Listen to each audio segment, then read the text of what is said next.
कि पुरा काल में, आदि काल में कहा जाता है कि जिस समय आसुरी शक्तियाँ बहुत बढ़ गई थी, निर्दयता बढ़ गई थी, कठोरताएं बढ़ गई थी, राक्षसी वृत्तियाँ बहुत ऊंचे शिखर पर पहुंच गई थी, अत्याचार बढ़ गया, अन्याय बढ़ गया, अभाव बढ़ गया, और जो अच्छे सच्चे लोग थे वो अकर्मण्य हो गए, आलसी होकर बैठ गए।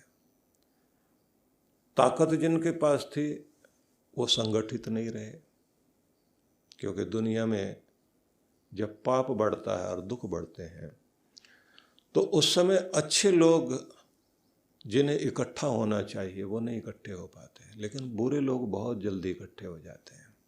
इसलिए दुनिया में जब भी पाप बढ़ता है, दुख बढ़ते हैं, तो उसका एक कारण तो ये होता है कि बुराई को पसंद करने वाले लोग बढ़ गए, लेकिन दूसरा एक कारण और भी होता है कि बुराई का विरोध करने वाली ताकत इकट्ठी नहीं हो पाई। जब बुराई का विरोध करने वाली ताकत इकट्ठी नहीं हो पाती तो उन लोगों के लिए खुला मैदान हो जाता है जो बुरे लोग हैं, और फिर वो थोड़े से लोग भले लोगों को सताते हैं। दुनिया की शांति भंग होती है, घर परिवार उजड़ते हैं, नगर ग्राम उजड़ते हैं। पूरी जिंदगी कमाकर जो लोग सपने देख रहे थे कि हम अपने जीवन में बहुत खुशियां प्राप्त करेंगे, उन लोगों के जीवन में एकाएक इस तरह की स्थितियां हो जाती हैं। संस्कृत के एक श्लोककार ने बहुत अच्छे ढंग से एक रूपक लिखा, जिसमें उन्होंने ये दर्शाने की कोशिश की कि एक सांझ भंवरा उड़ता हुआ कमल के फूलों के ऊपर से मंडराता हुआ एक कमल के फूल में बैठ गया, और जैसे जैसे सूरज ढलता है तो कमल की पंखड़ियां बंद होने लगती हैं। रात्रि हो गई तो कमल के बीच जाकर, पंखड़ियों के बीच बंद हो गया भंवरा, पंख बंद हो गए, उड़ान भूल गया, लेकिन सपने देख रहा है। रात्रि गमिष्यति भविष्यति सुप्रभातम भास्वानुदेश्यति हशिशंति पंकज श्री। सोच रहा है कि रात बीतेगी, प्रभात होगा, और सूरज की किरणें जब आएंगी तो ये फूल खिलेंगे, मुस्कराएंगे, और फिर मैं वैसे उड़ान भरूंगा, वैसे रस लूँगा, वैसे मेरी दुनिया आनंद से परिपूर्ण होगी। तो आगे उन्होंने लिखा, इत्थम विचिन्त्यते कोश गते द्विरेफे हा हंत हंत नलिनम गज उज्झार। कि बस ऐसा सोचते हुए, सपने देखते हुए उस भंवरे के साथ एक दुर्घटना घट गई। एक मदमस्त हाथी पानी पीने के लिए तालाब में घुसा, और उसे पता भी नहीं कि उसके पाँव के नीचे जो फूल आ रहा है, उस फूल में बैठे हुए एक भंवरे की दुनिया उजड़ने लग रही है। उसने तो पाँव रख दिया, और हंसी खेल में उस हाथी ने किसी की जिंदगी तबाह कर दी।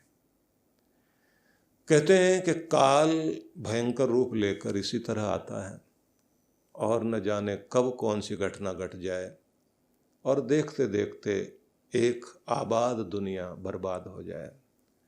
जब जब किसी आदमी के पास एक बड़ी ताकत आ जाती है और अंकुश न रहे, तो फिर वो मदांध हाथी की तरह हो जाता है। इसलिए भारत में एक परंपरा मानी गई कि राजा जो बनता था तो उसके बाद कहा जाता था कि तुम प्रजा को नियंत्रित करोगे, सुखी करोगे, तुम्हारे हाथ में कानून दिया जा रहा है और दंड का अधिकार दिया जा रहा है। लेकिन कानून से दुनिया बंधी है, पर आप भी कानून से बंधे हुए हैं, और आपके ऊपर एक दंड है जो धर्म दंड है, और वो धर्म दंड किसी और के हाथ में नहीं, तुम्हारे गुरु के हाथ में है। तुम्हें जब भी नियंत्रण करने की आवश्यकता होगी, सद्गुरु आएगा और चाहेगा तो तुम्हें उठा के सिंहासन से नीचे उतार सकता है। और वो अकेला नहीं होगा, उसके साथ पूरी प्रजा होगी, जनता होगी। तो जब तक अंकुश रहता है हाथी ठीक चलता है, और अंकुश हट जाए तो जैसे ऊंट के नाक से नकेल निकल जाए, घोड़े की लगाम हट जाए, किसी बैल की रस्सी खुल जाए, तो जिस तरह से वो कुछ भी करता हुआ चाहता है, उजाड़ता हुआ, तबाह करता हुआ, उसी तरह से जब किसी भी व्यक्ति के ऊपर उसके पास ताकत बहुत हो, कंट्रोल करने वाले ना हो, रोकने टोकने वाले ना हो, और रोकने टोकने वाले लोग निडर होने चाहिए।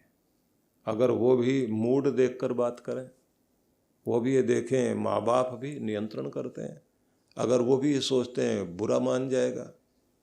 कहते हैं कि 3 लोगों को ये अधिकार दिया गया कि उन लोगों को हमेशा कमी पर ध्यान रखना, बाकियों को नहीं रखना। एक तो पढ़ाने वाला शिक्षक, उसकी पहली जिम्मेदारी है कि पढ़ते हुए बच्चे की कॉपी चेक करता है तो गलती कहाँ कर रहा है, पूरा ध्यान उस पर रहना चाहिए। इसलिए कॉपी चेक करेगा तो उसमें रेड मार्क करता रहता है, वो कहाँ कहाँ ठीक है और कहाँ कहाँ ठीक है, वहाँ वो राइट वाला जो है मार्क लगा करके नंबर देता है, बताता जाता, गोल घेरा खींचता जाता है कि ये स्पेलिंग मिस्टेक है, या यहाँ पर तुमने जो है हिसाब किताब में, गणित में ये गलतियाँ की है, या जो भी कुछ है, उसका ध्यान ही गलतियों पर रहता है।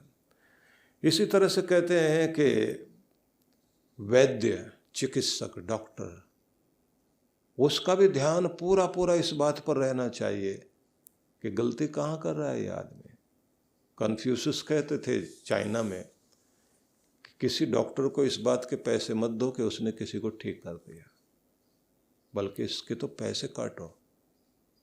उसका तो काम ये है कि आदमी बीमार ना पड़े, लोगों को ये जानकारी दे, क्या खाना, कैसे खाना, रहना कैसे, लाइफस्टाइल क्या तुम्हारा होना चाहिए। उसकी जिम्मेदारी कोई बीमार ना पड़े। उसकी जिम्मेदारी ये नहीं है कि वो किसी बीमार का इलाज करने बैठ जाए, तो फिर तो उसको ये ध्यान रहेगा कि सुबह उठकर यही मांगेगा, ज़्यादा बीमार आए, मेरी दवाई बिके और मेरा पैसा बढ़े। कि अगर समाज में ये चल पड़ा तो बीमारों की संख्या बढ़ जाएगी। और अगर समाज में ये हुआ कि मेरी जिम्मेदारी मेरे रहते हुए कोई भी रोगी नहीं रहना चाहिए, तो स्थितियां बदल जाएंगी। मेरे रहते कोई गलती ना करे, गलतियों से रहित हो जाए लोग, ये जिम्मेदारी जिस समय एक शिक्षक और एक गुरु संभालता है, तो उस समय कहते हैं कि श्रेष्ठता जन्म लेती है। इसी प्रकार से जब किसी राजा के गुरु और मंत्री, उनको जिम्मेदारी दी जाती है, तो उनका काम भी प्रशासन में गलती कहाँ हो रही है, पकड़ में कहाँ कमी है, कहाँ त्रुटियां हो रही हैं। अगर उनका ध्यान इस बात पर रहता है कि गलतियों से पीठ नहीं करनी है, लोग रिश्वत देते हैं कि बस आपने इतना ही करना, मुंह फेर लेना, ट्रक निकल जाने देना, हमारी एंट्री हो जाने देना, हम जो गलत काम कर रहे होंगे तो आप उस समय नहीं पहुंचना। जहाँ ये आंख बंद करने वाले लोग बैठ जाते हैं, ध्यान रख लेना कि वहाँ पर पापाचार बढ़ा करता है। फिर न जाने कितने निर्दोष लोगों की आंख के आंसू बहा करते हैं। इसलिए कहा जाता है कि मदमस्त हाथी की तरह राजा हो जाए, या कोई शक्ति पाकर इस तरह हो जाए, तो कंट्रोल करने वाला कोई होना चाहिए। राजा टोडरमल की माँ नहीं रही।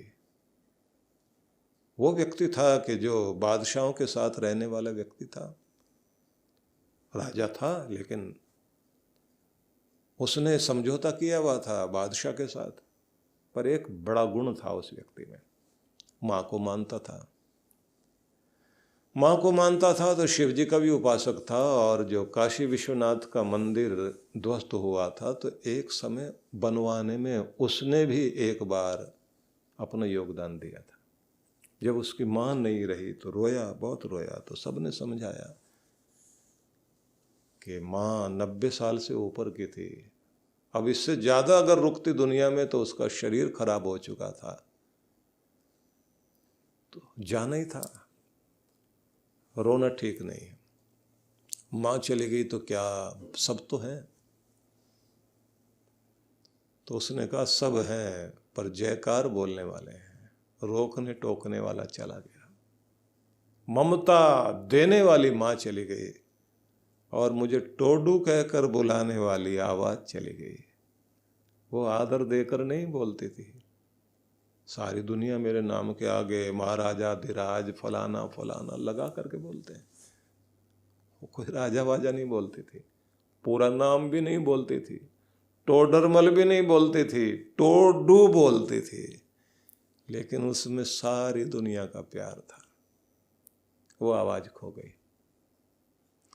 और उस आवाज में एक बात और थी, जब बैठकर मुझसे कहती थी किसके लिए ये सब इकट्ठा कर रहा है, ये पैसा, ये धन, ये वैभव, अगर शरीर ही इस लायक नहीं रहा तुम्हारा कि सुख भोग सके, अपने कमाई का आनंद ले सके, तो तूने तो गंवा दिया सब बेटा।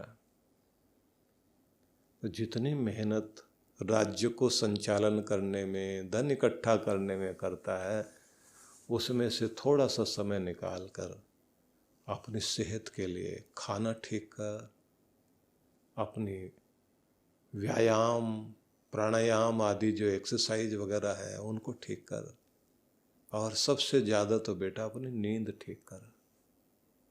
और मेरे पास जब आता है तो मुस्कुराता हुआ चेहरा लेकर आया कर। और कभी कभी आकर बोलती थी कि रात शांति से सोने के लिए है, अशांति उत्पन्न करके रात में सोएगा तो सुबह शांति की फसल नहीं काट सकता, आनंद की फसल नहीं काट सकता। कि वो माँ खो गई, मेरी एक दुनिया खो गई।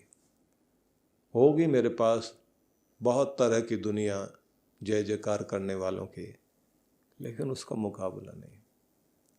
तो इसलिए मैं आपको ये कहना चाहता हूँ, कोई नियंत्रण करने वाले हाथ चाहिए होते हैं। तो जब दुनिया के अंदर नियंत्रण नहीं रहता, भलाई को बढ़ाने वाले लोग नहीं रहते और बुराई को दबाने वाले लोग नहीं होते, उस समय जब चारों तरफ हाहाकार मचने लग जाता है, तब किसी एक शक्ति के उदय की आवश्यकता पड़ती है।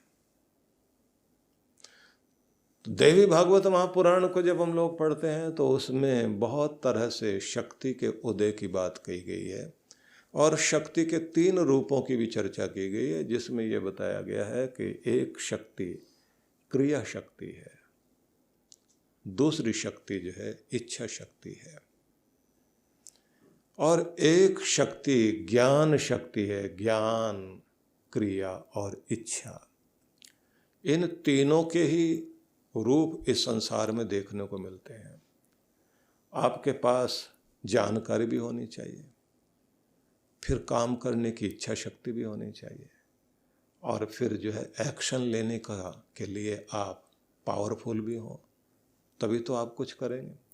तीनों शक्तियां मनुष्य के अंदर रहते हैं। तो कहते हैं जब ये दुनिया बनी तो उससे पहले एक सृष्टि का कार्यभार परब्रह्म परमेश्वर जिन्हें देते हैं, तो निर्माण करने वाली शक्ति ब्रह्मा जी, जिन्होंने विकास करना, पालन पोषण करना है वो विष्णु भगवान, और जिन्होंने लोगों को शांति, आनंद, चैन, तृप्ति देनी है, संतुष्टि देनी है, और साथ में आखिर में चिर निद्रा में सुला देना है, वह शक्ति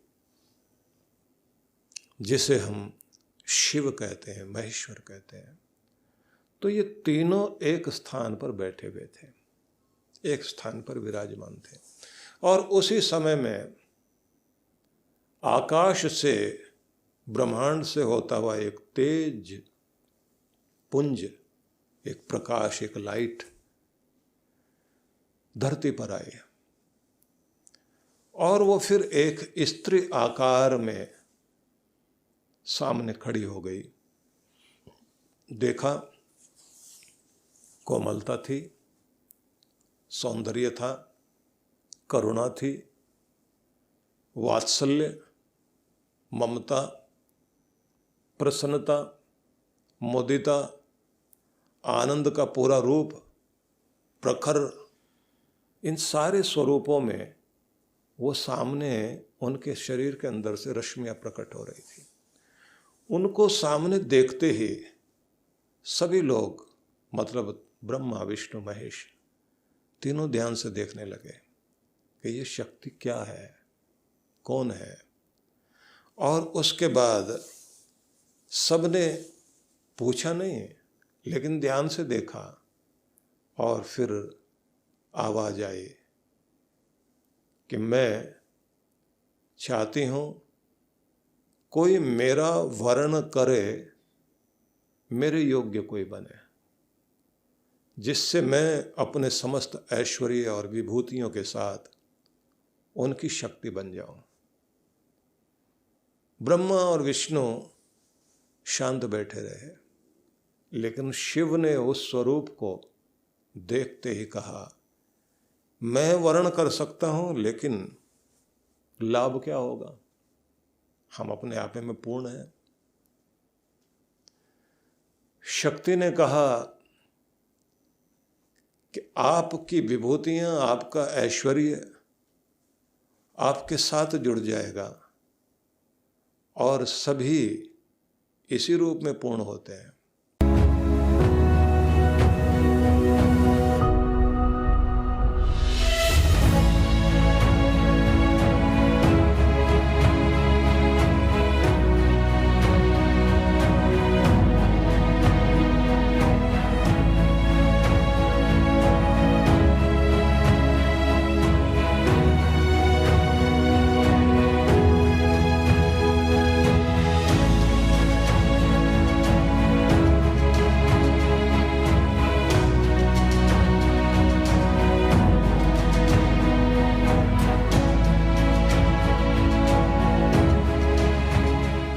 सभी भक्तों के लिए बहुत बहुत आशीर्वाद, बहुत बहुत शुभकामनाएं, और सभी को आमंत्रित कर रहा हूं मैं ऋषिकेश, हिमालय, गंगा तट पर बैठ कर के हम लोग प्रत्येक वर्ष की तरह इस बार फिर साधना में, ध्यान साधना में शामिल होंगे।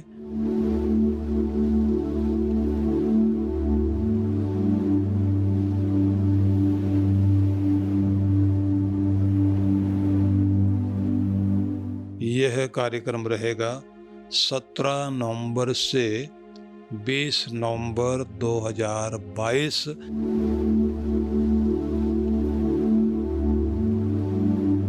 तो आप परमार्थ निकेतन में, गंगा तट पर और हिमालय के उस आंगन में जहाँ श्रद्धा भाव से प्रत्येक वर्ष हम लोग साधना करते हैं, इस बार की साधना बहुत अद्भुत होने वाली है। उसके संबंध में अलग से आपको जानकारी देंगे, क्या क्या लाभ आपने उसमें प्राप्त करना है। बस अब से तो इस समय यही निवेदन करूंगा कि आप लोग तैयारी कर लीजिए, और जो लोग हिमाचल में नहीं जा पाए थे, मनाली नहीं जा पाए थे, तो उन सब के लिए अवसर है कि वो ऋषिकेश अवश्य पहुँचें। और इस बार इस बात का भी ध्यान में रखा गया है कि पहले जैसे जो है वो एक समय होता था कि जब बहुत भीड़ भाड़ हो जाती थी गंगा तट पर, इस बार ऐसी तिथियां रखी गई हैं कि जिससे आपको पूरा अवसर मिल सके और शांति में आप जो है वहाँ साधना भी कर सकें, गंगा स्नान भी हो सके और वहाँ की आरती में भी भाग ले सकें। तो आप सभी के लिए बहुत बहुत आशीर्वाद, मंगल कामनाएं और आमंत्रण भी